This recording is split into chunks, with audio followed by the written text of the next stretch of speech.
Low self-esteem isn't something that just shows up one day. It grows quietly, slowly, and often, we don't even notice it's happening. It begins with the small things. It starts when you begin believing other people's opinions about you more than you believe God's truth. It takes root when you keep replaying past mistakes over and over, letting them define who you are today. It flourishes when you compare your behind-the-scenes struggles with someone else's perfectly curated highlight reel on social media. It deepens when you feel like you're always trying so hard, but it's never, ever enough.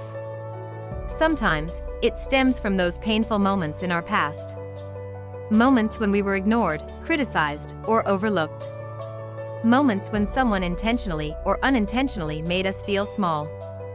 And those moments, they leave marks. Not on your body, but on your heart. Over time, these marks can distort your vision. You stop seeing yourself the way God sees you, as a masterpiece. Instead, you start seeing yourself through a filter of pain, fear, and comparison. But here is the most important truth you need to hear today: low self-esteem is not your identity. It's a wound, and the good news is, wounds can heal. You see, low self-esteem doesn't just stay in your head as a negative thought. It bleeds into every area of your life. It's the voice that stops you from trying new things because you're afraid of failing. It's the feeling that makes you settle for less than you deserve in relationships, in your career, in your life. It's what keeps you quiet in meetings or conversations when your voice and your ideas truly matter. It makes you doubt the unique calling that God has placed on your life. You start to shrink. Not because you're actually small, but because you've forgotten the incredible truth of who you are. So, how do we begin to heal? How do we handle this? Healing always starts with awareness. It starts with recognizing the negative voice in your head and challenging it. Not every thought you think is true.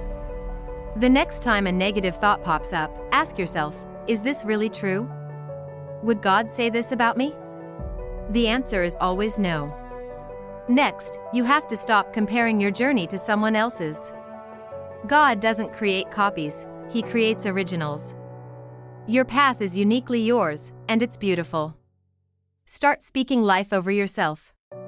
What you say matters. Instead of "I can't," try "I'm learning."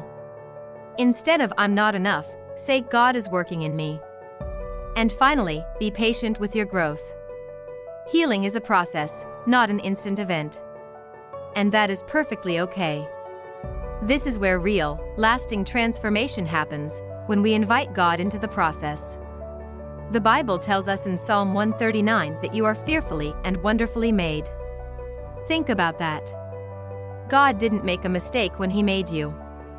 He didn't accidentally give you the wrong personality, the wrong talents, or the wrong dreams. Your value doesn't come from people's approval, your list of achievements, or what happened in your past. Your value comes directly from God Himself. It's unshakable. When God looks at you, He doesn't see your flaws or failures. He sees purpose. He sees potential. He sees immeasurable worth. He sees someone He loves unconditionally, even when you don't feel it yourself. I want you to take that broken image you have of yourself, all the pieces shattered by criticism and comparison, and give it to Him. Let Him replace it with His truth. You don't need to become someone else to be worthy. You just need to see yourself the way God already does. So walk in confidence today. Not because you're perfect, none of us are, but because God is with you, every step of the way.